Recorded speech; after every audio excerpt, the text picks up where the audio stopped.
Corona संकट के दौरान भारत सरकार ने प्रत्यक्ष आर्थिक व वित्तीय सहयोग के साथ अप्रत्यक्ष सहयोग व प्रोत्साहन का कार्य भी किया है। नकद हस्तांतरण कुछ राज्यों में किया गया तो राष्ट्रीय स्तर पर खाद्यान्न उपलब्ध कराने का कार्य करीब देश के 15 करोड़ परिवारों के लिए किया गया।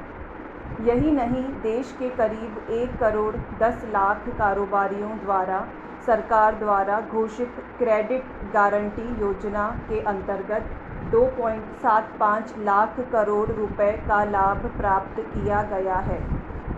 बैंकों के द्वारा इस योजना के अंतर्गत 2.13 लाख करोड़ रुपए के ऋण देश के माइक्रो, लघु, मध्यम व्यवसायों व व्यक्तिगत कारोबारियों, श्रमिकों, कारीगरों को सुलभ किए गए हैं। यह संपूर्ण ऋण राशि भारत सरकार की क्रेडिट गारंटी योजना के अंतर्गत वितरित की गई है, जिससे सरकार की गारंटी के साथ छोटे मध्यम कारोबारी अपने व्यवसाय को पुनः गतिशीलता प्रदान करने में सफल हुए हैं। सरकार का यह सहयोग कोई प्रत्यक्ष नकद सहयोग तो नहीं है जो केंद्र के बजट को प्रभावित करता हो, लेकिन सरकार ने बिना बजट को प्रमाणित किए सूझबूझ के साथ इस योजना के अंतर्गत देश की 10 करोड़ से अधिक आबादी को प्रत्यक्ष रूप से बैंक ऋण के माध्यम से लाभान्वित किया है। रोजगार पुनः शुरू हो गए हैं। उत्पादन पटरी पर लौट रहा है। 8 माह तक देश में रिकॉर्ड 1 लाख करोड़ रुपए से अधिक जीएसटी की रिकॉर्ड आय भी हुई है।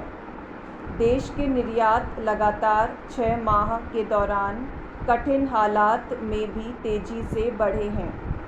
यह राशि 2.13 लाख करोड़ के लगभग 1 करोड़ से अधिक छोटे व्यवसायों में वितरित ऋण के रूप में की गई है। बैंकों ने हालांकि ऋण पुनर्भुगतान की क्षमता व संभावना के साथ कारोबारी कठिनाइयों को ध्यान में रखकर यह ऋण सुलभ कराया है और ऐसे ऋण के लिए केंद्र सरकार की पुनर्भुगतान गारंटी भी जुड़ी हुई है। सरकार ने शुरू में इस ऋण राशि की योजना 2.75 लाख करोड़ रुपए के स्तर पर की थी, लेकिन बाद में क्रेडिट गारंटी योजना के अंतर्गत सुलभ किए जाने वाले इस ऋण की सीमा को बढ़ाकर 4.5 करोड़ रुपए कर दिया गया है। इस योजना के अंतर्गत केंद्र सरकार ने ऋण राशि के पुनर्भुगतान की गारंटी देने का कार्य किया है।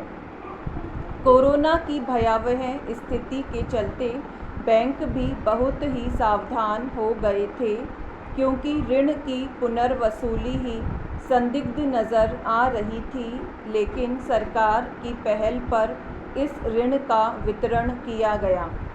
सरकार की गारंटी के साथ इस ऋण का वितरण किया गया है।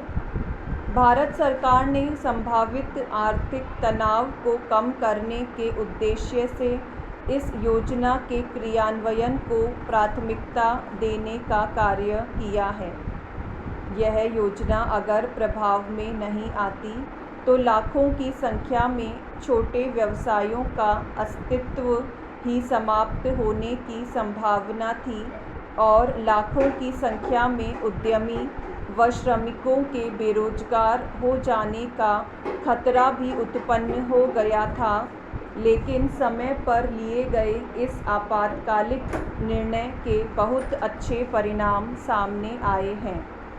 Para change. औद्योगिक सूत्रों का भी कहना है कि सरकार की इस प्रोत्साहन योजना से लाखों की संख्या में छोटे उद्योग दिवालियापन के हालात से उबर गए हैं। यही नहीं, इससे देश की अर्थव्यवस्था को भी आवश्यक प्रोत्साहन मिला है। रोजगार सृजन उत्पादन के साथ साथ घरेलू मांग को भी प्रोत्साहन मिला है।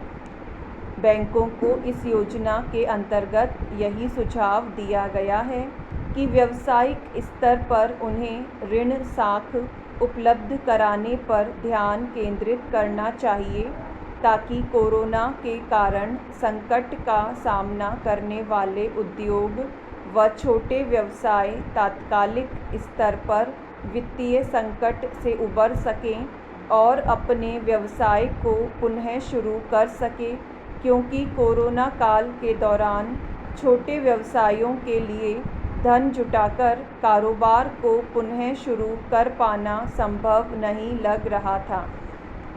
इस योजना के अंतर्गत अब तक 2.73 लाख करोड़ रुपए के ऋण स्वीकृत किए जा चुके हैं तथा 2.1 लाख करोड़ रुपए के ऋण वितरित किए जा चुके हैं। बैंकों को ऋण साख उपलब्ध कराने पर ध्यान केंद्रित किए जाने का आदेश दिया गया है।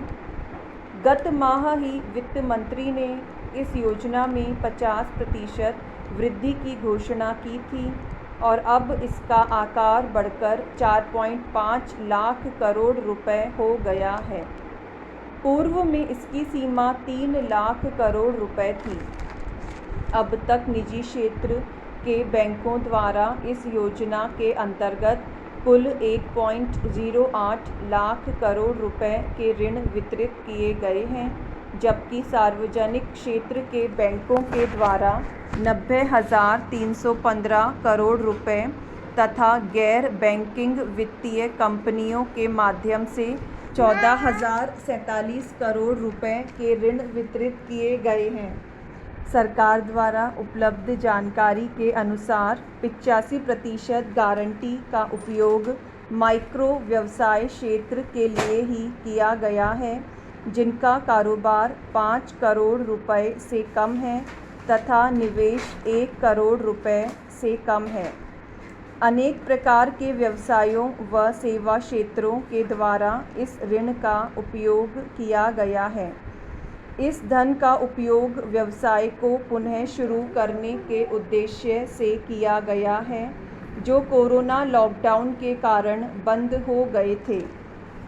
ऐसे व्यवसायों को त्वरित स्तर पर नकद तरलता की आवश्यकता थी ताकि व्यवसाय को पुनः शुरू किया जा सके। कुछ बैंकों ने तो सेवा क्षेत्र को ही अपने कुल 90% ऋण उपलब्ध करा दिए हैं। इनमें कोलकाता आधारित यूको बैंक अग्रणी है। इस लॉकडाउन के दौरान सेवा क्षेत्र व अनुबंध के आधार पर कार्य करने वाले व्यवसायों पर ही सर्वाधिक प्रतिकूल प्रभाव भी देखने को मिला था। सभी का एक स्वर में कहना है कि इस योजना ने देश के लाखों रोजगारों को पुनर्कार्य उपलब्ध कराने में सहयोग किया है। इससे उद्यमियों के साथ साथ श्रमिकों को भी महत्वपूर्ण लाभ हुआ है। इस योजना के अंतर्गत कंपनियों को पूरी तरह बर्बाद होने से बचाया गया है और एक लक्ष्य व समयबद्ध कार्यक्रम के माध्यम से व्यवसाय को पुनः शुरू करने की कार्य योजना के साथ ही यह ऋण उपलब्ध कराए गए हैं। सरकार ने अगर स्वतंत्र खिड़की खोल दी होती तो बैंक भी बिना किसी उत्तरदायित्व व निगरानी के ऋण उपलब्ध कर देते, लेकिन अब इसकी सफलता के साथ इस योजना को 30 अन्य क्षेत्रों के साथ भी जोड़ दिया गया है।